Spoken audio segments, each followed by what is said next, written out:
This video is brought to you by Miniature Market. Thousands of board games, discounted prices, miniaturemarket.com. Hello my friends, it's the Game Boy Geek here. Today we're going back to the year 1419, where we're going to be surrounded by members of the Christian faith. We're actually going to be accompanying the Pope's right-hand man to a secret meeting of Christian military orders. Now there's this stone that everybody is so interested about, and we're going to be going to try to get it before they can. Today we're going to be taking a look at the latest scenario for T.I.M.E Stories, basically called The Light of Faith. Now, this is a consumable game, so this is not going to have any spoilers. I will start at a very high level, and I will slowly give more information until you want to tune out, but none of the information I will give is going to ruin it, or give away secrets, or hints, or anything like that, but some people are sensitive to how much information they know, so I'll be warning you as I go on. On the overview, I'm going to show you some art of the first location, which you can pretty much see anywhere, but I'm going to show it to you up close, and I'll show you a little bit about the characters and such. If you don't want to see anything about that and you just want my final thoughts, you can go skip to those now. Otherwise, I'll slowly be introducing you some things, and then I'll see you on the side for my final thoughts.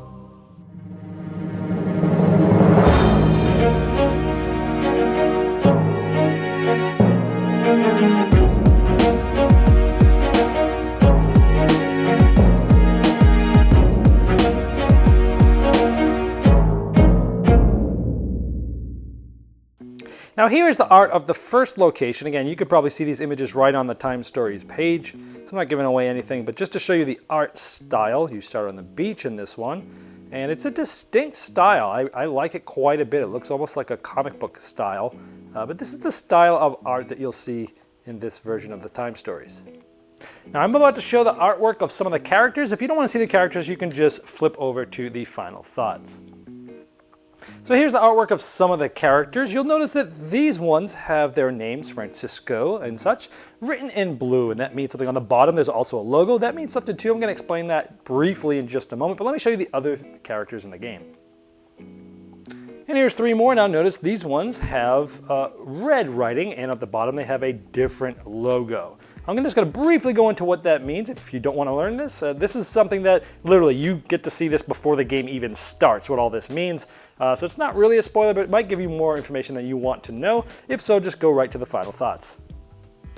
So on the right, we have one of the members of the Christian faith. That's what that means. And we have one from the heretic side, which is right here. So after you picked all your characters, you'll take the number of Christians minus the number of this, whatever one you have more of, essentially. You take that minus the other one, and you'll be somewhere on this faith table. So if you're playing a 3-player game and you had 2 heretics and 1 of the Christian faith, you'd be here, because it'd be 2 minus 1 is 1 in the red.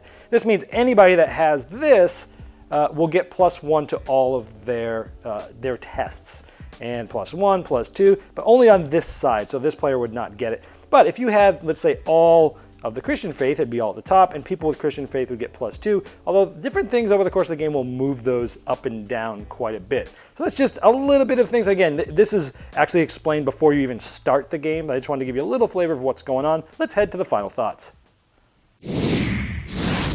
All right, well there you had just a little brief overview of some of the things in there, the art and the characters and such. So what did I think about? So again, this is not going to be a spoiler, but I am going to give you some information as it goes on. I won't be giving away any hints or any puzzles or anything like that. Interesting enough, this game is called The Light of Faith, and when I looked up what that was all about, interestingly enough, in 2013, Pope Francis's first encyclical letter was called Light of Faith, and I thought it was interesting how that's being used in today's terms, and it was used back in the day with this Latin name of Light of Faith. I thought that was an interesting thing of the theme here.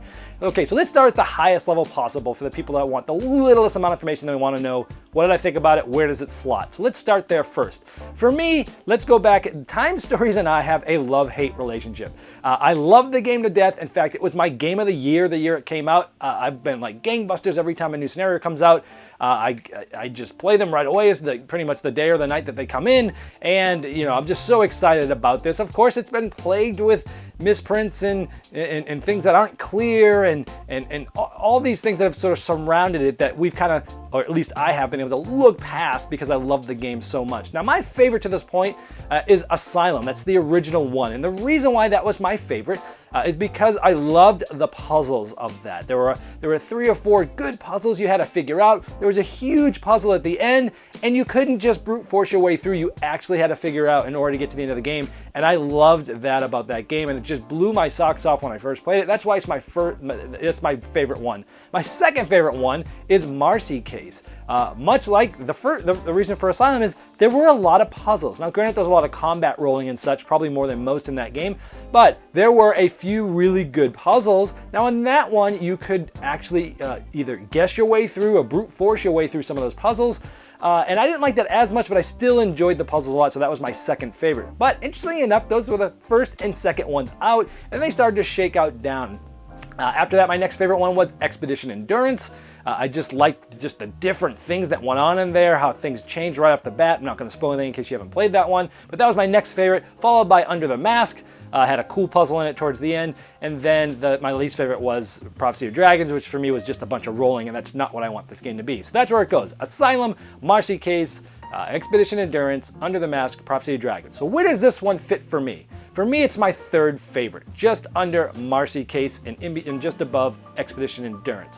So why is this that high for me? Well, I feel like they went back to the basics. Again, the first 2 ones, the things I loved most about it were the puzzles. Now this one doesn't have a lot of puzzles, but it does have, one big puzzle that, like Asylum, you can't brute force your way through this thing, and you can't guess your way through this thing. You will get stuck, and you will have to work on this puzzle, and it's at the very end of the game, and if you didn't like that aspect of Asylum and you hated it, you're not gonna like this version of this scenario, because that is it. I like that aspect of it, so just be worried that this does have a big puzzle, and you can't get past it. You pretty much have to figure it out. Now, I liked the big puzzle. I thought it was cool. However, on a con side of things, the big puzzle here was very similar to something I had seen in 2 different escape room games that have come out over the last year, one of which is from the same publisher of this. So it would have been cooler if I hadn't already kind of seen something similar.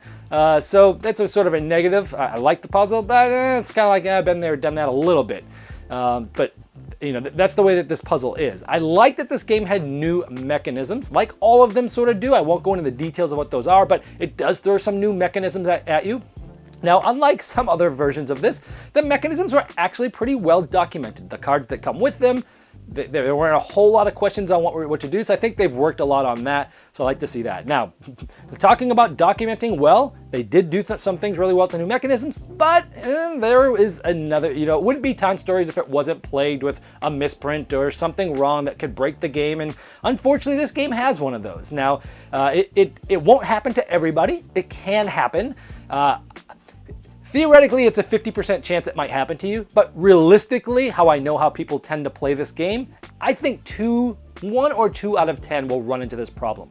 And I'm going to actually tell you what to do here, but it won't be any real spoilers, is all the cards are numbered and on the bottom left-hand corner. So on card 124, it should say, take item 14 if you don't have it. This is going to save you a lot of time, because if you get stuck towards the end of the game and you feel like there's nothing you can do and you went down a certain path, you will get stuck. And if you don't have this information, you will hate the game. So I wanted to give that out to you. It's not really spoiling anything. Card number 124 should say at the bottom, if you don't have item 14, take it. That's just saved you a lot of heartache, a lot of looking in the forums. So that's that. So that's a negative, a pretty big misprint. Now granted, these games are very intricate. There's lots of things going on. I'm not going to crush them for leaving this out. It's hard to play test this stuff. It's hard to catch every possible thing that somebody could do, wouldn't do. So it's unfortunate, but it is what it is. But again, it's a con. Another pro is this version has an overarching story that plays a bigger role towards the end in some of the decisions you make. And some of those big choices you make at the end have some sort of future implications that isn't apparent yet, but I like that aspect. It seems like every version of this that comes out, you're getting to learn a little bit more about the overarching story, and this one, I think, has the most of that. So that's pretty much all of the positives. The negatives is, when T.I.M.E Stories first came out, the reason why, again, I loved it was a lot of these big puzzles, but escape room games weren't out yet. And since all these have been coming out, all these new escape room games have come out that I've loved. And after playing this, I still like Time Stories, but I don't love it as much as I used to because I found that what I loved about Time Stories originally, yeah, sure, it was the choose your own adventure thing I loved too, but I really loved the puzzles. And now I can just do just the puzzles and escape room games. So I actually find myself enjoying escape room games even more than Time Stories these days. I still like Time Stories a lot. I'll still probably play every scenario, but it's not my game of the year anymore, my favorite game of all time anymore, because I think things have evolved and I like escape room games and things like that. So negative is, well, since puzzle games are out, those things combat this quite a bit. Now granted, this is a different experience and stuff like that, but so overall, third favorite. It's a very good scenario if you like big puzzles that you can get stuck on. Again, plagued by some misprints, but overall, a very good version if you like the Time Stories scenarios. This video was sponsored by Miniature Market's Review Corner. The Review Corner features podcasts, video, and written game reviews by gamers for gamers. Miniature Market, the online gaming superstore. Thousands of board games, discounted prices. Check them out at miniaturemarket.com.